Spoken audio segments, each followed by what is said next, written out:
दोस्तों आज हम एक ऐसी मछली के बारे में चर्चा करेंगे जो देखने में बहुत ही सुंदर होती है और इसका मार्केट रेट भी बहुत तगड़ा मिलता है। कभी कभी ये मछली आपको गोल्डन कलर में दिख जाएगी, कभी रेड कलर में दिख जाएगी और कभी कभी ब्लैकिश टाइप में दिख जाएगी। अक्सर लोग इसको इसके अंडे के लिए खरीदते हैं। अच्छा खासा इसमें अंडा मिलता है। तो अब तक तो आप समझ गए होंगे कि हम किस मछली के बारे में बात कर रहे हैं। दोस्तों आज हम बात कर रहे हैं कॉमन कार्प मछली के बारे में, जिसे लोग कई बार कार्बन कार्प भी बोलते हैं। अलग अलग नामों से जानते हैं।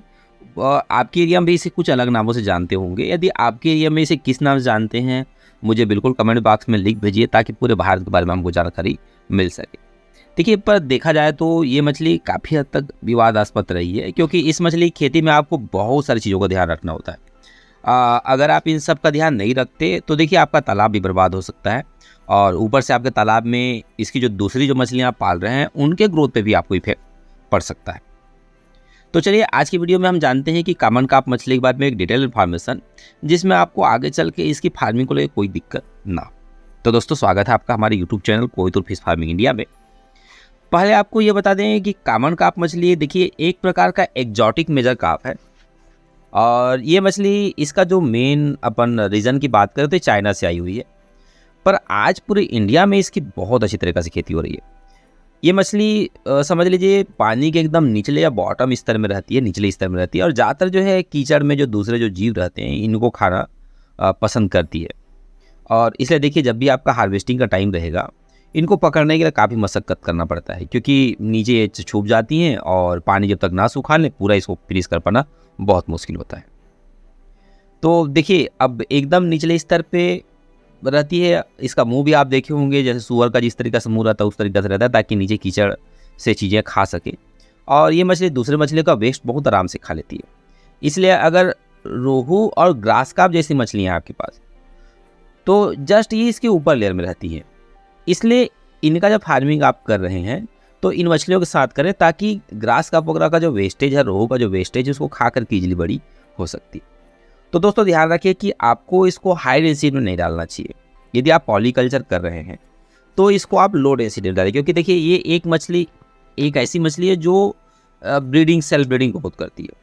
अगर आपने 10 से 12 जोड़ी भी यदि कॉमन कार्प मछलियों को डाला है, तो देखिए 2-3 साल के अंदर आप देखेंगे आपके तालाब में कॉमन कार्प दिखाई देंगे। और फरवरी से लेकर के अप्रैल तक और अक्टूबर से लेकर नवंबर तक देखिए ये मछली नॉर्मली ये जो साल भर में 2 बार ब्रीडिंग ये जो करती है आपका, एक तो आपका अक्टूबर नवंबर में और दूसरा जो है फरवरी अप्रैल में। इसलिए ये मछली क्या करती है, इसको हाई डेंसिटी में पालन जो है देखिए आपको नहीं करना चाहिए, क्योंकि सेल्फ ब्रीडिंग बहुत होती है। और इनके खाने की बात की जाए तो देखिए तालाब के निचले हिस्से में जितने भी वेस्ट है उनको तो खाती ही खाती है। साथ साथ कमर्शियल यदि फ्लोटिंग फीड भी देंगे तो ये उसको भी खा सकती है। पर इसके खाने का देखिए एक्चुअली मेनली क्या चीज़ है कि ये कोई कंट्रोल नहीं है। मैंने बोला सुअर की तरह मुंह है, तो ज़िंदगी भी इसकी वैसी ही है। ये दिन भर खाते रहते। इसलिए इसकी ज़्यादा मात्रा में यदि आप स्टॉकिंग करेंगे तो समझिए इसके साथ साथ जो दूसरी मछलियाँ हैं उनको खाने के लाले पड़ जाएगी। पर यदि लिमिटेड मात्रा में आप कमर्शियल फीड नहीं खिला सकते हैं तो बिल्कुल इसी खेती आपको करनी चाहिए। पर देखिए इन मछलियों के लिए सबसे इंपॉर्टेंट क्या है कि ये तालाब के बॉटम में रहती हैं, तो वहाँ देखिए ऑर्गेनिक मैटर बहुत अधिक बनता है। इसलिए जो आपका नया तालाब है, जहाँ आपका फाइटोप्लैंक्टन और जूट प्लैंक्टन अच्छे से डेवलप नहीं हुआ है, उन पॉन्ड में इन मछलियों को ग्रोथ इसलिए थोड़ा सा नहीं हो पाता। तो दोस्तों यदि मछलियों के प्रॉपर ग्रोथ के लिए सिर्फ देखिए फीड हमेशा काफ़ी नहीं होता, इसके साथ साथ आपको बहुत सारे विटामिन्स हो गया, आपका मेडिसिन हो गया, ये सब ऐड करने पड़ते हैं। और यदि सही टाइम पे आप डाला जाए तो देखिए कल्चर में नुकसान होने की चांसेस जो है कम रहते हैं। और इन सबको बेहतर समझना है तो नंबर फ्लैश हो रहे हैं, कोहितुर फिश फार्मिंग इंडिया को आप संपर्क कर सकते हैं। और यदि कोड JY05 को यूज करेंगे तो आप 1000 रुपये तक का डिस्काउंट तो ले ही सकते हैं। तो देखिए बढ़ते हैं वीडियो के अगले पार्ट में। और देखिए तो यदि आप कॉमन कार्प मछली के फार्मिंग की बात करें तो आपको क्या क्या मेनली सावधानी बरतनी चाहिए। तो देखिए दोस्तों कॉमन कार्प का एक जो स्वभाव है कि ये नीचे जब रहती है तो अपने भोजन के लिए मिट्टी को हमेशा उलटते पलटते रहती है, खोदते रहती है नीचे को। और जब इसको हाई डेंसिटी फार्मिंग करेंगे तो समझ लीजिए पानी को डेंस कर देगा, गाढ़ा कर देगा, क्योंकि गंदा कर देगा पानी को। आपका TSS जो है आपका बढ़ जाएगा। TDS नहीं बोल रहा हूँ, क्योंकि बायोफ्लॉक वाले TDS बहुत याद रखते हैं। TSS total sulphated solids. तो ये तालाब के किनारे ये जो रहते हैं आपके, यदि मेड़ छोटे हैं तो उनको भी खुद खाद के बराबर करती है। और इससे आपका किनारा जो है कमज़ोर हो जाएगा, तो तालाब के धंसने का, फट के बहने का बहुत डर रहता है। और बरसात के समय पे देखिए नॉर्मली ये प्रॉब्लम जो फेस करने आपको पड़ सकते हैं। अगर आपके तालाब में देखिए जलकुंभी वगैरह है, तो ये अंडे देने के लिए इसको काफ़ी बेहतरीन माहौल मिलता है, यहाँ उनके ऊपर अंडे छोड़ देती है। और देखिए ये मछली इतनी हार्डी है कि इसका ग्रोथ रेट ये बहुत ज़बरदस्त है।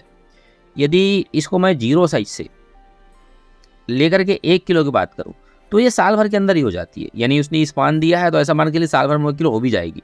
इसलिए यही कोशिश करें कि आप आईएमसी के साथ साथ इसका जब फार्मिंग कर रहे हैं तो थोड़ा सा लिमिट मात्रा में करें, क्योंकि इस मछली खाने कोई लिमिट नहीं है, मैं बोल ही चुका हूँ। और बेहतर होगा दोस्तों इसको आप मोनोकल्चर करें, ये इसके लिए सबसे बेस्ट है। देखिए कॉमन कार्प के बारे में एक अच्छी बात और है कि ये एक हार्डी फिश है। ठंड के मौसम में आप इसको इजीली पाल सकते हैं, क्योंकि इसका जो ब्रीडिंग टाइम रहता है, मैंने साल में 2 बार बोले देखिए, तो अक्टूबर के आसपास ही ब्रीडिंग करती है। तो इसमें ऐसा कोई डिसीज़ को लेकर के उतना आपको घबराने की ज़रूरत नहीं है। तो खास करके आपके बिहार की बात करूँ, उत्तर प्रदेश की बात करूँ, हरियाणा की बात करूँ, इधर ऊपर वाले जो उत्तर दिशा वाले जितने भी स्टेट हैं, वहाँ पे इनका कल्चर आसानी से आप कर सकते हो और इससे अच्छा खासा आप प्रॉफिट भी ले सकते हो। यदि आप इसको पोन लाइनर में स्टॉक करने की सोच रहे हैं, तो देखिए दोस्तों पंगास के साथ यदि स्टॉक करना चाहेंगे, तो यदि मैं गवर्नमेंट सब्सिडी वाली जो लाइनर टैंक है, पोन लाइनर टैंक है, उसमें 10,000 यदि पंगासेस की जगह यदि आप 6,000 पंगासेस डाल करके 3,000 यदि आप कॉमन कार्प डालते हैं, तो इस तरीक़ा से भी इसको मेंटेन कर सकते हैं। खास करके जहाँ पर ग्रास कार्प है वहाँ तो कॉमन कार्प की खेती करिए क्योंकि आपको डबल फ़ायदा देंगे। इसके अलावा यदि बायोफ्लॉक में भी चाहें तो आराम से आप 10,000 लीटर के टैंकों में 300 तक कॉमन कार्प की फार्मिंग कर सकते हैं।